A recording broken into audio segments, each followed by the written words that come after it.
دل آنے لگے.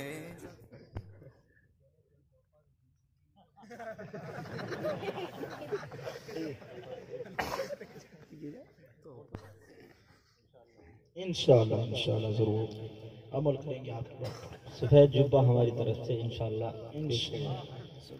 آمین ثم آمین. چونکہ ماشاءاللہ دھانسو مسجد کے دھانسو امام ہیں، کپڑا بھی ٹھیک ٹھاک چاہیے. 3 میٹر 5 میٹر میں کام نہیں چلے گا. اللہ تعالیٰ ان کی عمر دراز فرمائے، ہمیں نے سب کو نبی کے لائے ہوئے دین کی خدمت کرنے کی توفیق عطا فرمائے. آمین ثم آمین.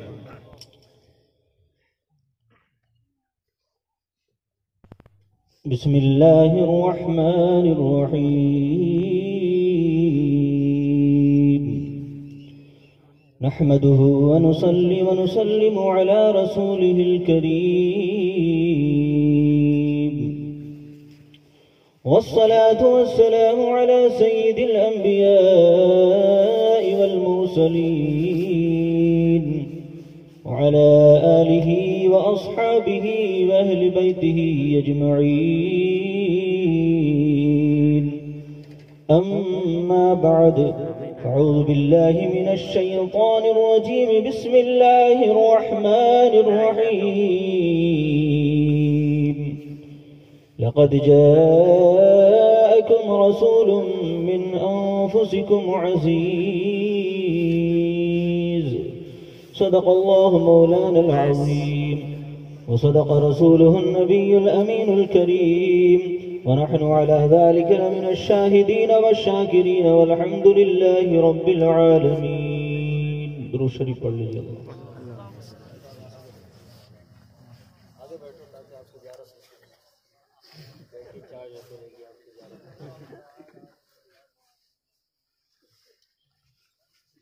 اعلیٰ حضرت کہتے ہیں کہ سرور کہوں کہ مالک و مولا کہوں تجھے،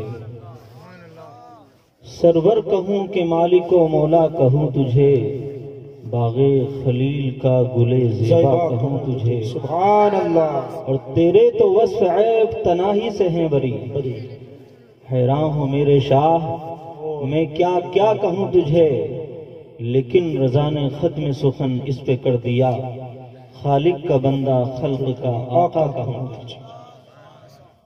آقا کا کرم دیکھیے کہ حضور مفتی اعظم فرماتے ہیں کہ میرے اعمال کا بدلہ تو جہنم ہی تھا، میرے اعمال کا بدلہ تو جہنم ہی تھا، میں تو جاتا میرے سرکار نے جانے نہ دیا. سبحان اللہ. آپ حضرات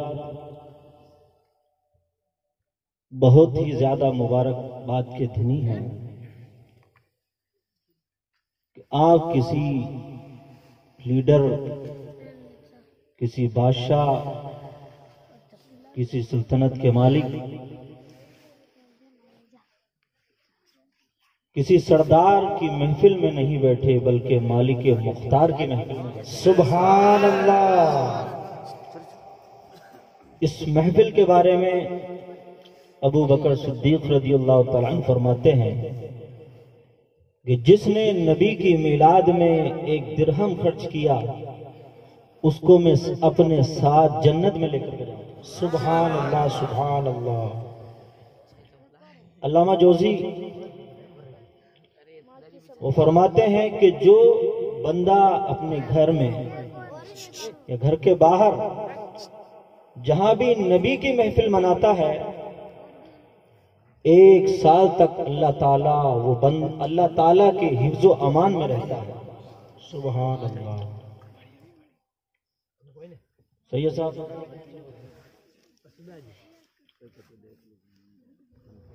یہ نبی کی میلاد جب آتی ہے،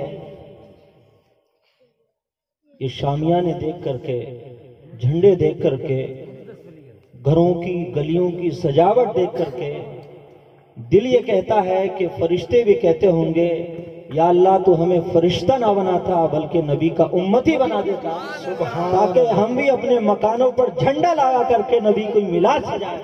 سبحان اللہ سبحان اللہ. چونکہ فرشتوں سے زیادہ مقام بندوں کا ہوتا ہے.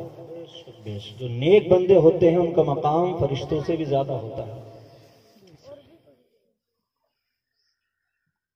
آپ جانتے ہیں غوث پاک کی ہم آپ 11ویں مناتے ہیں. یہ 11ویں جو مشہور ہوئی ہے یہ میلاد مصطفیٰ منانے کی بدولت مشہور ہوئی ہے. غوث اعظم رضی اللہ تعالیٰ عنہ ہر سال نبی کا میلاد مناتے. ادب و احترام کے ساتھ جشن عید میلاد النبی مناتے. آقا کریم صلی اللہ تعالی وسلم نے خوشخبری سنائی، اے میرے لاڈلے، اے میرے لاڈلے عبد القادر، تو ہر سال میری 12ویں مناتا ہے، جشن عید میلاد النبی مناتا ہے، جا ہم تیری 11ویں کو مشہور کر دیں. سبحان اللہ. نبی کی بشارت ہوئی، پوری دنیا 11ویں مناتی ہے. یہ 11ویں نبی کی میلاد منانے کی وجہ سے مشہور ہوئی. نبی کا میلاد اگر کافر مناتا ہے تو اس کو بھی فیضان نصیب ہوتا ہے. میرے آقا نے کوہ صفا سے پہلا خطاب دیا اور کہا کہ اے لوگوں، میں سچا ہوں کہ نہیں؟ لوگوں نے کہا آپ سچے ہیں، آپ امین ہیں. آقا کریم صلی اللہ علیہ وسلم نے اعلان فرمایا، مجھے کبھی کسی کو کوئی گناہ کرتے دیکھا؟ لوگوں نے کہا نہیں. میں نے کسی کی غیبت کی؟ لوگوں نے کہا نہیں. میں نے کسی کی چوری کی؟ لوگوں نے کہا یا رسول اللہ نہیں. میں نے کسی کو ستایا؟ لوگوں نے کہا اے محمد آپ نے کسی کو نہیں ستایا. آپ سچے ہیں، امین ہیں. آپ ایسے امین ہیں کہ آپ کے پاس میں ہم اپنی امانت رکھ کے جاتے ہیں اور جیسی امانتیں ہم رکھ کر کے جاتے ہیں واپس ویسی ہی امانت ہمیں مل جاتی ہے. آپ جو بات کہتے ہیں وہ حق کہتے ہیں، جو کرتے ہیں وہ حق کرتے ہیں، اور جو آج بھی کہیں گے وہ حق ہی کہیں گے. جو آج بھی کہیں گے وہ حق ہی کہیں گے. تو میرے آقا نے فرمایا، اگر میں کہوں کہ صفا پہاڑی کے پیچھے ایک دشمنوں کی بڑی فوج مکے پر حملہ کرنے والی ہے تو کیا تم مانو گے؟ لوگوں نے کہا ہاں بالکل مانیں گے. اس لیے کہ آپ کبھی جھوٹ بولتے نہیں، آپ نے کبھی جھوٹ بولا نہیں، نہ بچپنے میں جھوٹ بولا نہ جوانی میں جھوٹ بولا. آج 40 سال کی عمر شریف ہو گئی آپ کی، اب بھی آپ جھوٹ نہیں بولیں. میرے آقا نے کہا اگر تم سچا مانتے ہو تو اس سچے سے سچی بات سنو، اس سچے سے سچی بات سنو. میرے آقا نے فرمایا انا محمد الرسول اللہ، میں محمد اللہ کا رسول ہوں. میں کون ہوں؟ محمد اللہ کا رسول ہوں. میرے آقا نے 40 سال کے بعد اعلان فرمایا، سب سے پہلا پتھر اٹھانے والا، دشمنی کا اظہار کرنے والا، نبی کریم صلی اللہ علیہ وسلم پر پتھر مارنے والا، اٹھانے والا ابو لہب تھا. سب سے پہلے پتھر کس نے اٹھایا نبی کریم صلی اللہ علیہ وسلم پر؟ ابو لہب نے. ابو لہب نے کہا اے بھتیجے تو نے ہمیں اس لیے یہاں بلایا، تجھ پر لعنت ہو. میرے آقا نے کہا کہ اگر تم مجھے رسول نہیں مانتے ہو تو ایک سخت عذاب تم کو پکڑ لے گا، سخت عذاب تم کو پکڑ لے گا. تو ابو لہب کہنے لگا کہ اگر میرا بھتیجا سچ کہہ رہا ہے تو میں اپنے مال کے ذریعے سے میں گفٹ کر دوں گا اور اس عذاب سے بچ جاؤں گا. نبی کریم صلی اللہ علیہ وسلم نے اعلان کر دیا. ابو لہب نے ادھر سے پتھر اٹھایا، میرے نبی کو گالیاں بھی دی. مصطفیٰ جان رحمت نے اس کا جواب نہیں دیا بلکہ اس کا جواب پروردگار نے، اس کا جواب پروردگار نے دیا اور کہا تبت یدا ابی لہب و تب، تباہ ہو جائیں ابو لہب کے دونوں ہاتھ اور اس کے دونوں ہاتھ تباہی ہو. ما اغنى عنہ مالہ وما کسب، اس کے مال نے اور اس نے جو کمایا اس کو کوئی فائدہ نہیں دیا. سیصلی نارا ذات لہب، پھنستا جا رہا ہے لپٹ مارتی ہوئی آگ کی طرح. وامرأتہ حمالۃ الحطب، اور اس کی عورت لکڑیوں کا گٹھڑ سر پہ اٹھائے ہوئے ہے. فی جیدہا حبل من مسد، اور اس کی گردن میں کھجور کا رسہ ہے. ابو لہب نبی کا سگا چچا، اتنا بڑا دشمن جس کے حق میں اللہ تعالیٰ نے پوری ایک سورۃ تبت یدا نازل فرما دی. اور اس کی عورت کیا کرتی تھی؟ میں میلاد کی طرف آ رہا ہوں. اس کی عورت کیا کرتی تھی کہ جنگل جاتی. بہت مالدار تھی یہ عورت، بہت مالدار تھی، سردار تھی قوم کی، اپنے سردار. لکڑیاں کانٹے جنگل سے لاتی تھی، میرے مصطفیٰ جان رحمت کی راہ میں بچھاتی تھی. اتنی بڑی دشمن کہ جنگل سے خود کسی دوسرے کی مدد میں نہ لیتی، خود جاتی جنگل سے کانٹے بین کر کے لاتی. مصطفیٰ جان رحمت صحابہ کرام کی راہ میں بچھا دیتی کہ مصطفیٰ جان رحمت یہاں سے گزریں گے، ان کے صحابی اس راستے سے گزریں گے تو ان کو تکلیف ہوگی، کانٹے ان کے پیروں میں چبھیں گے. ابو لہب کی دشمنی مشہور، اس کی عورت کی دشمنی مشہور. لیکن جب میرے نبی دنیا میں تشریف لاتے ہیں، اس کی باندی سویبہ ابو لہب کو خوشخبری سناتی ہے. اے ابو لہب، تیرے گھر میں، تیرے بھائی کے گھر میں ایک بیٹا آیا ہے، ایک چاند سے بیٹا آیا ہے. ابو لہب خوش ہو گیا، اور ابو لہب نے خوش ہو کر کے اپنی انگلی کے اشارے سے اپنی اس باندی کو آزاد کر دیا. باندی کو آزاد کرنے کے بعد نبی کا میلاد منایا. باندی کو آزاد کیا کس وجہ سے؟ کہ میرے گھر میں میرا بھتیجا آیا. بھتیجا سمجھ کر کے میلاد منائی، کفر کی حالت میں اس نے میلاد منائی. جب وہ مرا تو لوگوں نے دیکھا، خواب میں اس کے چاہنے والوں نے پوچھا کہ ابو لہب تیرا کیا حال ہے؟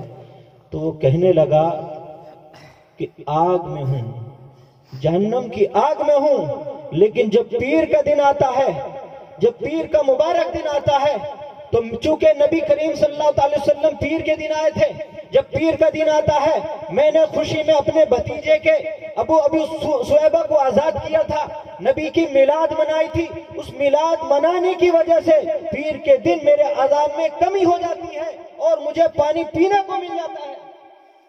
سبحان اللہ. تو نبی کا وہ اتنا بڑا دشمن، خدا کا اتنا بڑا دشمن، جو حضور علیہ السلام کے اوپر جس نے پتھر اٹھائے، اس کی عورت جس نے میرے نبی کی راہ میں کانٹے ڈالے، کانٹے لگائے، وہ اگر میرے نبی کا میلاد منائے تو وہ جہنم سے اس کو چھٹکارا اور جہنم کے عذاب میں آسانی ہو سکتی ہے. تو ہم نبی کے غلام ہو کر کے نبی کا جشن منائیں گے تو ہم کیوں نہیں جہنم سے آزاد ہو جائیں؟ سبحان اللہ. نعرہ تکبیر، نعرہ رسالت، سرکار کی آمد، داتا کی آمد، میٹھے کی آمد، سونے کی آمد، جشن عید میلاد النبی. نعرہ تکبیر، نعرہ رسالت. تو نبی کی میلاد نبی کے کٹر دشمنوں کو فائدہ پہنچا رہی ہے، تو ہم غلاموں کو فائدہ کیوں نہیں پہنچائے؟ آج فرشتے رشک کر رہے ہوں گے کہ کاش ہم فرشتہ نہ ہوتے، نبی کی امت میں ہوتے تو اسی طرح بیٹھ کر کے نبی کا میلاد مناتے.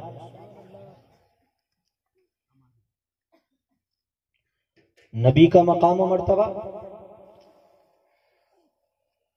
ایک اور بات سنی، میں نے کل بتایا تھا کہ نبی کا میلاد آج کے دور میں واجب ہو گیا ہے. نبی کی عظمتوں کو سننا واجب ہو گیا ہے، نبی کی عظمتوں کو پڑھنا واجب ہو گیا ہے. میرے بچوں، اللہ آپ کے جذبات کو پائے تکمیل تک پہنچائے.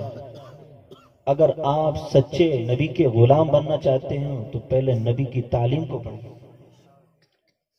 نبی کی تعلیم کو پڑھیے، اور یہ تمنا رکھیے کہ مجھے فردوس قادری بننا ہے، کوئی تمنا رکھیے کہ مجھے الیاس قادری بننا ہے، کوئی تمنا رکھیے کہ مجھے ڈاکٹر اقبال بننا ہے. جب آپ یہ بنیں گے تو نبی کے دین کا کام ہوگا، ایک سے ایک بڑا مجاہد دنیا میں پیدا ہوگا. اور آپ اپنے نبی کے دین پر عمل کر کے آپ اپنی قوم کے ایک بڑے رہنما اور قائد بن جائیں۔ کون انسان ترقی نہیں کر سکتا ہے؟ من جدہ وجدہ، نبی کریم صلی اللہ علیہ وسلم نے فرمایا کہ جو کوشش کرتا ہے کامیاب ہوتا ہے۔ اس لیے میری گزارش ہے کہ آپ تعلیم پہ بھی دھیان دیں۔ نبی کی سچی غلامی کو آپ ادا کر سکتے ہیں تو تعلیم ہمارے پاس ہوگی تبھی غلامی ادا ہو سکتی ہے، تعلیم کے بغیر کچھ نہیں ہو سکتا۔ تو میں کہہ رہا تھا نبی کا مقام و مرتبہ دیکھیے، ہمارے آپ کے نبی صلی اللہ علیہ وسلم معراج کی رات ہے، نور و رحمت کی برسات ہے، نبی کے امتیوں کے لیے سوغات ہے، رب کی طرف سے اس امت کے لیے بے شمار عنایات ہے۔ آقا کریم صلی اللہ علیہ وسلم معراج کی رات میں کس کے ساتھ گئے تھے؟ جبریل امین کے ساتھ گئے تھے۔ کعبہ شریف پہنچے، بیت المقدس پہنچے، سدرۃ المنتہا پہنچے۔ سدرۃ المنتہا پہنچنے کے بعد حضرت عبداللہ ابن عمر رضی اللہ تعالیٰ عنہ حدیث بیان کرتے ہیں، میرے آقا نے فرمایا ہے جبرائیل تم سدرہ پر آ کر رک کیوں گئے؟ جبرائیل امین کہنے لگے یا رسول اللہ، حدیث ہے کہتے ہیں کہ یا رسول اللہ اگر میں ایک پورا آگے بڑھوں گا تو میں جل جاؤں گا، ایک پورا میں آگے بڑھوں گا تو جل جاؤں گا۔ یا رسول اللہ آپ ہیں، میں ہوں، میں نور ہوں لیکن آپ کے جیسی قدرت میں نہیں رکھتا ہوں۔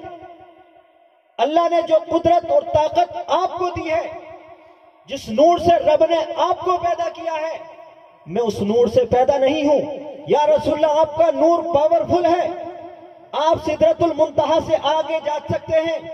ثم دنا فتدلی فکان قاب قوسین او ادنی، کہ منزلیں آپ طے کر سکتے ہیں، میرے اندر اتنی طاقت نہیں ہے کہ میں سدرۃ المنتہا سے ایک پورا بھی بڑھ جاؤں۔ یا رسول اللہ میں یہ نہیں چاہتا تھا کہ میں زمین سے لے کر سدرۃ المنتہا تک آپ کے ساتھ آیا ہوں، میں آپ کا ساتھ نہیں چھوڑنا چاہتا تھا، لیکن یا رسول اللہ اس سے آگے بڑھنے کی میرے اندر ہمت و طاقت نہیں ہے۔ نبی کی عظمت کو سمجھیے۔ تو نبی کریم صلی اللہ علیہ وسلم کہاں تک پہنچے؟ قرآن نے بیان فرمایا ثم دنا فتدلی، اتنے قریب ہو گئے، فکان قاب قوسین او ادنی، ایک دو کمان، کسی نے ایک دو ہاتھ بھی ترجمہ کیا کہ ایک دو ہاتھ سے زیادہ میرے نبی رب کے قریب ہو گئے۔ تو پتہ یہ چلا کہ جبرائیل امین میرے نبی کی طرح نہیں ہے، جبرائیل امین نور ہے لیکن میرے نبی کی طرح نہیں۔ ادھر آئیے، حضرت موسیٰ علیہ السلام نے کہا یا اللہ میں تجھے دیکھنا چاہتا ہوں۔ رب نے کہا لن ترانی، تم مجھے ہرگز نہیں دیکھ سکتے۔ کیا کہہ رہے ہیں موسیٰ علیہ السلام؟ کہ یا اللہ میں تجھے دیکھنا چاہتا ہوں۔